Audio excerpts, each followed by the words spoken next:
รับจอบงานที่2ของมืองานแรกเขาก็ไปพ่นแล้ว8 ไร่งานที่2ก็ประมาณ2 ไร่นึงงานปีที่แล้วเพิ่นดำเอามาปีนี้ที่แรกอยากลองเปลี่ยนเป็นยอดบัดนี้ด้วยสภาพฟ้าฝนอากาศมันบ่เป็นใจ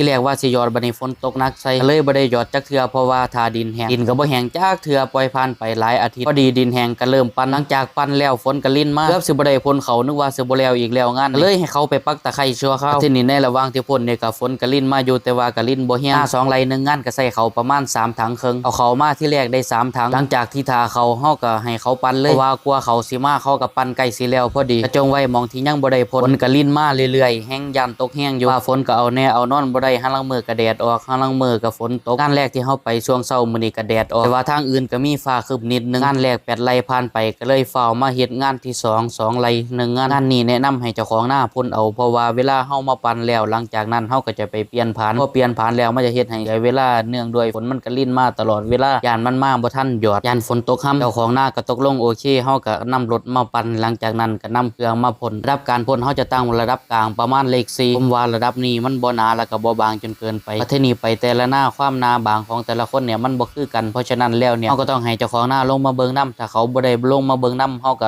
ปรับระดับปานกลางคนบางก็บ่ดีคนหนาหลายก็บ่ดีต้องเอาปานกลางความปานกลางพอดีของคนก็บ่คือกันอีกละบาดเพราะฉะนั้นแล้วเฮาก็เอาความพอดีของคนพ่นอันนี้ลูกน้องสิดื้อเอามายกเขาซอยเวลาเฮาพ่นไปไกลๆเนี่ยเขาเบิดมันก็จังบ่ได้ลบขึ้นมามองเก่าฉะนั้นแล้วก็ให้เขายกให้เวลาพ่นเร่งเครื่องเฮาก็บ่ได้เร่งแรงนะครับเร่งให้พอดีย่างไปเรื่อยๆบ่ซ่าแล้วก็บ่เร็วจนเกินไปประเทศนี้การปรับเขามันก็มีความสำคัญนำเวลาเฮาปรับเขาให้ออกหน่อยเนี่ยเฮาต้องย่างซ่าๆเวลาเฮาปรับเขาให้ออกหลายเฮาต้องย่างเร็วๆถ้าเฮาปรับเขาออกหลายแล้วเฮาย่างซ่าเนี่ยเขามันจะหนาจนเกินไปหน้าทงนี้เดี๋ยวผมจะมาอัปเดตให้พี่น้องได้เบิ่งว่าหลังจากที่ผมพ่นไปเนี่ยผลงานมันจะเป็นจังไดเดี๋ยวจะมาอัปเดตให้เรื่อยๆจนเกี่ยวเขาพุ่นละหน้าทงนี้เฮาก็คิดไล่ละร้อยคือกันเพราะว่าระยะทางมันบ่ได้ไกลปานใดถ้าหากระยะทางไกลเฮาก็บวกเพิ่มขึ้นไปตามระยะทางจาก2 ไร่1 งานเฮาจะเอา200บัดนี้เฮาก็บวกขึ้นไปเป็น300หรืออาจจะเป็น350ก็ได้หรืออาจจะหลายกว่านั้นก็ได้ถ้าหากระยะทางมันไกลหน้า2 ไร่1 งานเฮาก็ใช้เวลาบ่เกิน15 นาทีก็แล้วผมจะมาอัปเดตให้พี่น้องได้เบิ่งเรื่อยๆจนเกี่ยวเขา